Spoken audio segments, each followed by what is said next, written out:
बातमी आहे ती पिंपरी चिंचवडमधून। पिंपरी चिंचवडमध्ये पोलीस आयुक्तालय आता भ्रष्टाचाराचा अड्डा झालाय का असा प्रश्न निर्माण झालाय।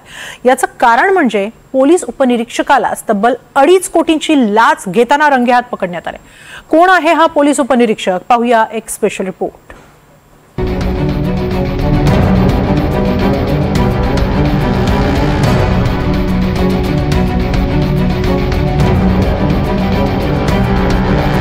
बावधन पोलीस ठाण्यामध्ये दाखल असलेल्या गुन्ह्यातील आरोपीच्या जामिनावरती सकारात्मक अहवाल देण्यासाठी आरोपी लोकसेवक प्रमोद चिंतामणीनं तक्रारदार वकिलाकडच्या आशिलाकडून 2 कोटी रुपयांची मागणी केली।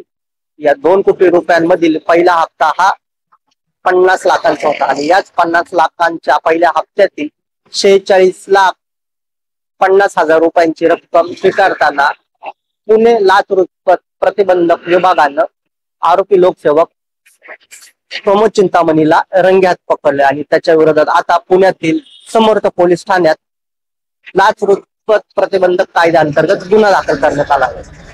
पिंपरी चिंचवड पोलीस आयुक्तालयातच लाचखोरीचा धक्कादायक प्रकार समोर आलाय। पोलीस आयुक्तालयाच्या आर्थिक गुन्हे शाखेत काम करणाऱ्या पोलीस उपनिरीक्षक प्रमोद चिंतामणीला 2 कोटी रुपयांच्या लाचेतील पहिला हप्ता स्वीकारताना लाचलुचपत प्रतिबंधक विभागानं रंगेहात पकडलाय। बावधन पोलिसात 4 कोटी रुपयांच्या आर्थिक फसवणुकीच्या गुन्ह्यात न्यायालयीन कोठडीमध्ये आरोपीला जामीन अहवाल देणं तसंच दाखल गुन्ह्यात मदत करण्यासाठी प्रमोद चिंतामणीनं सुरुवातीला 2 लाख रुपये मागितले। मात्र वकिलासोबत केलेली चर्चा आणि न्यायालयीन कोठडीतील आरोपीची आर्थिक स्थिती लक्षात आल्यावर ही रक्कम थेट 2 कोटीवर पोहोचली। त्यातील 1 कोटी रुपये स्वतःसाठी आणि 1 कोटी रुपये वरिष्ठ अधिकाऱ्यांना देण्याचं ठरलं। आरोपी लोकसेवक आणि तक्रारदार वकील यांच्यामध्ये ठरलेल्यानुसार 2 कोटी लाच मधील पहिला हप्ता हा 50 लाख रुपयांचा होता आणि हा हप्ता घेण्यासाठी आरोपी लोकसेवक प्रमोद चिंतामणी हा रस्ता पेठेमधील याच उटांग्या मारुती मंदिराच्या समोर आला होता। लाच पडताळणीमधील जी रक्कम होती ती पहिल्या हप्त्यामधील 50 लाखांपैकी 46,50,000 ही रक्कम आरोपी लोकसेवक प्रमोद चिंतामणी यांनी स्वीकारली आणि त्याच क्षणी काही न कळायच्या आतच लाचलुचपत प्रतिबंधक विभागाचे अधिकारी आले आणि त्याला रंगेहात ताब्यातही घेतलं। लाचेची रक्कम ही 50 लाखांपैकी 46,50,000 होती आणि त्यामध्ये 1.5 लाख या 500 रुपयाच्या खऱ्या नोटा होत्या, तर उर्वरित नोटा या खेळण्यामधील होत्या। 2 कोटी रुपयांची लाच काही टप्प्यात देण्याचं ठरलं। पहिल्या टप्प्यातील 50 लाख रुपये घेऊन तक्रारदार पुण्यामधील रास्तापेठच्या उटांग्या मारुती मंदिरासमोर आला। प्रमोद चिंतामणीनं 46,50,000 रुपये स्वीकारले। लाचलुचपत प्रतिबंधक विभागाच्या अधिकाऱ्यांनी चिंतामणीला रंगेहात पकडलं।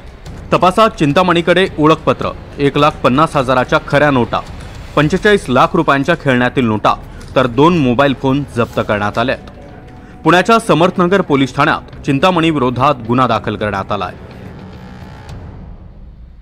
चिंतामणीला रंगेहात पकडल्यानंतर पोलिसांनी त्याच्या घरी देखील तपासणी केली।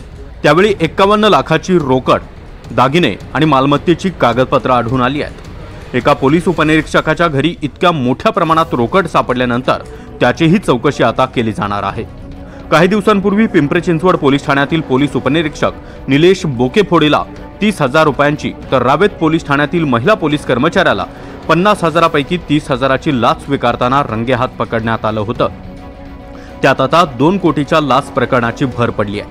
त्यामुळे पिंपरी चिंचवडमधील पोलिसांना भस्म्या झालाय का असा खोचक सवाल नागरिक विचारतात। दरम्यान कुंपणात शेत खात असेल तर न्यायाची अपेक्षा करायची तरी कुणाकडे, हा प्रश्न देखील आता उपस्थित केला जातोय। सूरज कसबे, NDTV मराठी, पिंपरी चिंचवड।